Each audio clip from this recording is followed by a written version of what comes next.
வணக்கம். இன்னைக்கு படிக்க போகும் கதையின் தலைப்பு வரம். இது ஒரு சிறு கதை. கதைக்கு போலாமா? கடவுளே, இந்த சம்பிரதாயத்தை நீங்கள் விடவே மாட்டீங்களா? லாவண்யா சலிப்போடு கத்தினாள். காலமாக நடந்துட்டு இருக்கிறத நாங்கள் எப்படி மாற்ற முடியும்? எதுக்கு மாற்றணும்? எனக்கு இது பிடிக்கலம்மா. எங்களுக்கும் தான் பிடிக்கலை. ஆனாலும் இதுதானே சம்பிரதாயம்.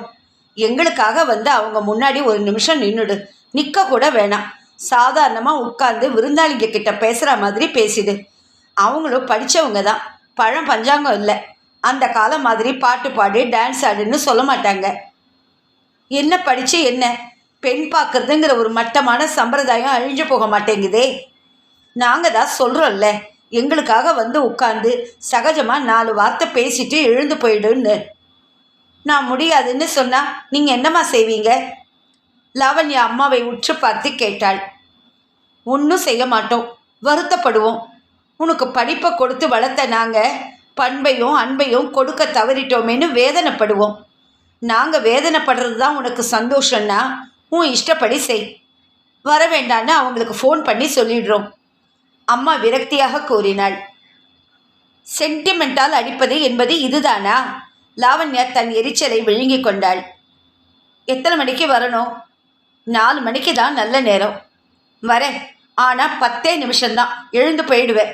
அது போதும். அம்மா குஷியானாள். அதே குஷியோடு சாயங்காலம் வரப்போகிறவர்களுக்காக இனிப்பும் காரமும் செய்ய தயாரானாள்.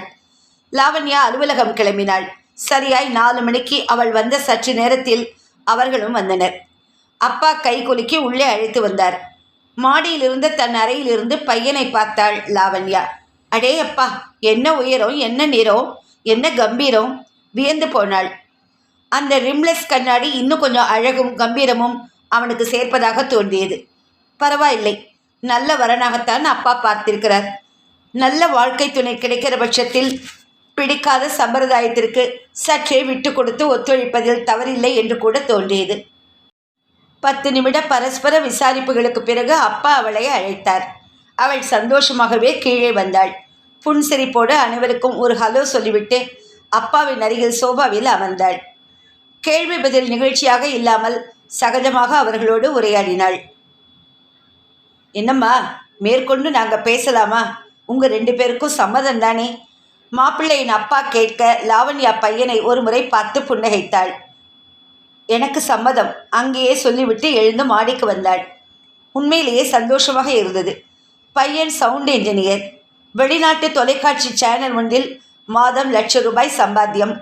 படிப்பு பதவிக்கேற்றவாறு வாட்ட சாட்டமாய் கம்பீரமான தோற்றம். என்ன வேண்டும் இதைவிட? அவள் சந்தோஷம் தலைக்கேற தன்னை மறந்து ஒரு பாடலை ஹம் பண்ணினாள். கீழே அவர்கள் பேசிக்கொண்டிருந்தார்கள். லாவண்யா ஜன்னல் வழியே கீழே பார்த்தாள். மிஸ்டர் சவுண்ட் என்ஜினியர், சைலண்டாக எழுந்து இங்கே வந்துவிடேன். நாம் ஏதாவது பேசிக்கொண்டிருப்போம். லாவண்யா மௌனமாய் விட்ட அழைப்பு அவனுக்கு கேட்டால்தானே? சவுண்ட் என்ஜினியராம், சவுண்ட் என்ஜினியர். என்ன பிரயோஜனம்? இங்கே ஒரு அலை கரை புரண்டு குதிக்கும் ஓசை கேட்க மாட்டேன் என்கிறதே. சிரிப்பு வந்தது அவளுக்கு. கீழே பேச்சுவார்த்தை மும்முரமாய் நடந்து கொண்டிருந்தது. எல்லாம் சரிதான், ஆனால் 5 லட்சம் ஃபிக்ஸட் டெபாசிட்டாக கேட்குறதும் 150 சவரன் வேணுங்கிறதும் என் சக்திக்கு ரொம்ப அதிகம். நாங்கள் மிடில் கிளாஸ். 2ம் பெண்ணாக பிறந்தப்போ பொண்ணான்னு எல்லாரும் பரிதாபப்பட்டாங்க. எனக்கு அது பிடிக்கலை. அதனாலேயே என் பெண்களை என் சக்திக்கு மீறியே பணத்தை கொட்டி பெரியவளை கம்ப்யூட்டர் என்ஜினியராகவும் சின்னவளை டாக்டருக்கும் படிக்க வச்சுருக்கேன். அதனால் பெருசாக என்னால் பணம் எதுவும் சேர்த்து வைக்க முடியல. அப்படி இப்படி கஷ்டப்பட்டு 2 பேருக்கும் ஆளுக்கு 25 சவரன் நகை சேர்த்துருக்கேன். வேணும்னா 50 பவுனாக போட்டுடுறேன். சின்னவ கல்யாணத்துக்கு எப்படியும் இன்னும் 2-3 வருஷம் போகும். அதுக்குள்ளே ஏதாவது சேர்த்துட்டா போச்சு. 5 லட்சம் டெபாசிட் சுத்தமாக முடியாது. கல்யாண செலவுக்கு மட்டும்தான் 1 லட்சம் இப்போ கைவசம் இருக்குது. வேணும்னா அதை கொடுத்துடுறேன். நீங்களே கல்யாணம் நடத்துகிற பொறுப்பை ஏற்றுக்குங்க.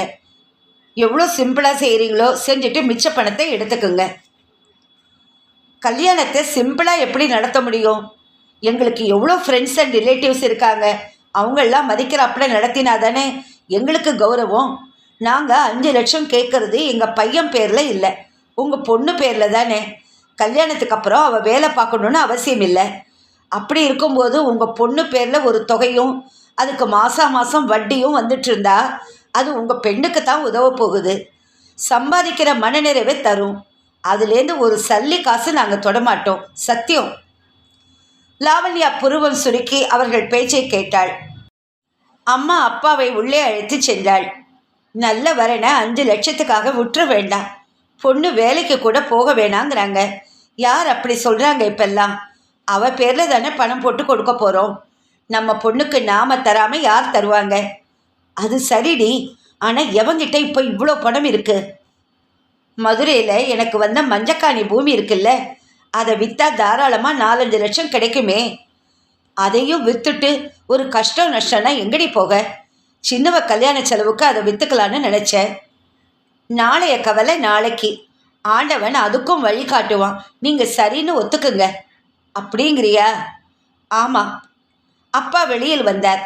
பின்பக்க படிக்கட்டு வழியாக கீழே வந்து கிச்சன் வராண்டாவில் நின்று அவர்கள் பேச்சை கேட்ட லாவண்யா மறுபடியும் மாடிக்கு வந்து முன்படி வழியாக கீழே இறங்கி வந்தாள். எங்களுக்கு சம்மதம். எப்போ நிச்சயதார்த்தம் வச்சுக்கலாம்? அப்பா கேட்க அவர்கள் முகம் மலர்ந்தது. சவரனத்தான் ரொம்ப குறைச்சிட்டீங்க. பையனின் அம்மா ஆதங்கப்பட்டாள். லாவண்யா சோபாவில் உட்கார்ந்தாள். என்னாச்சு? இன்னுமா உங்கள் பேரம் முடியல? அப்படி என்ன நீங்கள் கேட்டீங்க? எங்கள் அப்பா தயங்குறார். லாவண்யா, கொஞ்சம் இப்படி வாயேன். அம்மா அழைத்தாள். லாவண்யா இடித்த புலி மாதிரி அசையாதிருந்தாள். 5 லட்சம் எஃப்டியில் 150 சவரன் நகை என் உடம்புல, சரியா? பெரியவங்க பேசிட்டு இருக்கோம்ல, நீ எழுந்து போம்மா. அப்பா சமாளிக்க பார்த்தார். விடுங்கப்பா, நீங்கள் பேசினதெல்லாம் உங்கள் துரதிருஷ்டம் என் காதில் விழுந்து தொலைச்சிருச்சு.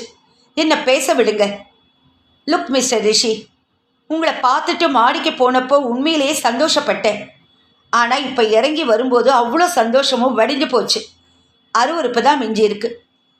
நான் உங்கள் அப்பா அம்மாவை குத்த சொல்லலை. பிள்ளைன்னா கேட்டுத்தான் ஆகணுங்கிறது அவங்க மூட நம்பிக்கை. ஆனால் மௌனமாக வேடிக்கை பார்த்துட்ருக்கீங்க பாருங்க, அதுதான் எனக்கு ரொம்ப அருவருப்பாக இருக்குது. உங்கள் மேலே வச்சுருந்த மரியாதையெல்லாம் போயிடுச்சு. கல்யாணம் பண்ணிக்கிட்டா கூட எப்படி நான் உங்களை மதிப்பேன்? இந்த விஷயம் உறுத்திக்கிட்டே இருக்காதா? நீங்கள் எவ்வளோதான் அன்பாக இருந்தாலும் இது முள்ளா குத்தாதா? அப்புறம் இன்னொரு விஷயம், உங்களுக்கு கர்நாடிக் மியூசிக் தெரியுமா? அவன் இதை எதற்கு கேட்கிறாள் என்று புரியாமல் தெரியாதென்று தலையாட்டினான். சொந்தமாக பாட்டு எழுதி மியூசிக் கம்போஸ் பண்ண தெரியுமா? தெரியாது. போர்ட்ரைட் வரைய தெரியுமா? தெரியாது. பெயிண்டிங்ஸ்? லிட்ரேச்சர் ஏதாவது எழுதியிருக்கீங்களா? கதை, கவிதை, பத்திரிகைகளுக்கு ஃப்ரீலான்ஸ் பண்ணியிருக்கீங்களா? இல்லை. ஃபோட்டோகிராஃபி? தெரியாது. Computer graphics? தெரிஞ்சுக்கல. எலக்ட்ரிக்கல் ஒர்க்ஸ் தெரியுமா? அது என் ப்ரொஃபஷன் இல்லை. சோப்பில் சிற்பம் அடிக்க தெரியுமா? அதுவும் என் ப்ரொஃபஷன் கிடையாது. அட்லீஸ்ட் இயற்கையை ரசிப்பீங்களா? இந்த உலகின் வர்ணங்களை பார்த்துருக்கீங்களா? அதுக்கெல்லாம் நேரம். ரொம்ப ப்ரொஃபஷனல் சார். ஆனாலும் நீங்கள் எதை மீன் பண்ணி இத்தனை கேள்வி என்ன கேட்டீங்க? தெரியாது தெரியாதுன்னு நீங்கள் சொன்ன அத்தனையும் எனக்கு தெரியும். அத்தனை கலையையும் நான் மட்டும் காசாக்க ஆரம்பிச்சிருந்தா உங்களை விட கூடுதலாகவே 1 லட்சம் சம்பாதிப்பேன் மாதத்துக்கு. நான் உங்களையே கல்யாணம் பண்ணிக்கிட்டு உங்கள் வீட்டுக்கே வரேன். 5 என்ன 50 லட்சம் சம்பாதிச்சு உங்கள் பேர்லேயே எஃப்டியில் போட்டு தரேன். ஒரே ஒரு கண்டிஷன், எங்கள் அப்பா அம்மாவை கஷ்டப்படுத்தாதீங்க. சல்லி காசு கூட அவங்க கிட்டேருந்து வாங்காமல் இருந்தாதான் உங்கள் மேலே எனக்கு மதிப்பு வரும். உங்களை நான் மதித்தாதான் நம்ம தாம்பத்தியம் பொய் புரட்டு இல்லாமல் சந்தோஷமாக இருக்கும். என்ன சொல்கிறீங்க? அவன் என்ன சொல்கிறது? அவன் ஒன்றும் களிமண் பிள்ளையார் இல்லை, குறைஞ்ச விலைக்கு விற்க. ஒரு நிமிஷம். களிமண் பிள்ளையார அவ்வளோ கேவலமாக பேச வேண்டாம். 5 லட்சத்தில் தங்கத்தில் பண்ண பிள்ளையாரே வீட்டில் இருந்தாலும் கூட பிள்ளையார் சதுர்த்தி அன்னைக்கு அந்த களிமண் பிள்ளையாருக்கு தான் பூஜை, புனஸ்காரம், மாலை, மரியாதை எல்லாம். அது கடலில் கரைய கரைய நம்ம கஷ்ட நஷ்டமும் கரையுங்கிறது ஒரு நம்பிக்கை. ஏங்க இப்படி பதிலுக்கு பதில் பேசுகிற பொண்ணு நமக்கு சரிப்படுமா? மன்னிச்சிடுங்கம்மா, நீங்களும் பொண்ணு தான். ரொம்ப அடக்க ஒடுக்கமாக புருஷனுக்கு அடங்கினாப்புல இருக்கிறதெல்லாம் வெறும் நடிப்பு. பிள்ளைக்கு பெண் பார்க்க வரும்போது தான் மொத்தமாக சேர்த்து வச்சு பேசி புருஷன் பிள்ளை எல்லார் வாயிலையும் பிளாஸ்திரி போட்டு ஊமையாக உட்கார வச்சுருந்தீங்களே. உங்கள் வாயை விட நான் பேசுறது கம்மி தான். பார்த்தீங்களா பார்த்தீங்களா? டேய் சிவா, எழுந்து வாடா போகலாம். இந்த பொண்ணு வேணாம். நீங்கள் என்ன வேணான்னு சொல்கிறது? என் திறமைகளில் 100% திறமை கூட இல்லாத உங்கள் பிள்ளைய நான் தான் சொல்லணும் வேணான்னு. படித்த சம்பாதிக்கிற ஆம்பளைங்கிற ஒரே ஒரு தகுதியை வச்சுக்கிட்டு சீப் ரேட்டில் பேரம் பேசுகிற உங்கள் பையனை பார்த்தா எனக்கு ஆம்பளையாகவே தோணலை.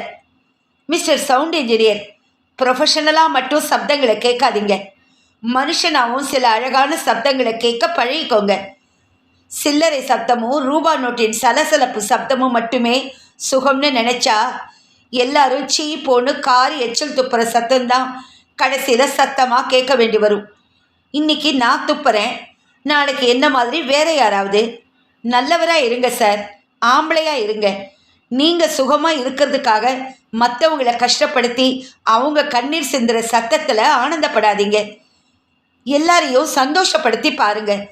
அந்த சிரிப்பு சத்தம் எவ்வளோ ஆனந்தமாக இருக்குன்னு அப்புறம் புரிஞ்சுப்பீங்க. எந்த பறவையும் விலங்கும் தன் கல்யாணத்தை வியாபாரமாக்குறது இல்லை. நாம் மட்டும் எதுக்கு சார்? இதுக்கு தானே 6வது அறிவை கொடுத்தான் கடவுள். அசிங்கமாக இருக்குது சார். ₹1,00,000 சம்பாதிக்கிற சவுண்ட் இன்ஜினியருக்கு மனுஷ மனசோட நியாயமான துடிப்புகள் கேட்கலையே. லாவண்யா எழுந்தாள். அவர்கள் முகத்தில் ஈயாடவில்லை. அப்பா ப்ளீஸ், படிப்பு இருக்குது, நல்ல சம்பளம் இருக்குன்னு இந்த மாதிரி பிராணிகளை இனிமேல் கூட்டிகிட்டு வராதிங்க. எதுவுமே இல்லாட்டாலும் பரவாயில்ல, நல்ல மனுஷனா சுத்தமான ஆம்பளையா தேடி பாருங்க, நிச்சயம் கிடைப்பான். அப்படி கிடைக்காட்டாலும் பரவாயில்ல, கல்யாணம் வாழ்க்கையோட ஒரு பகுதி தான். அது மட்டுமே வாழ்க்கை இல்லை. நான் கடைசி வரை சந்தோஷமாக இருப்பேன். முதல் முறையை விட அதிக சந்தோஷமாக மாடிப்படி ஏறினாள் அவள். இத்துடன் இந்த கதை முடிவடைந்தது. என்ன ஒரு அருமையான கதை!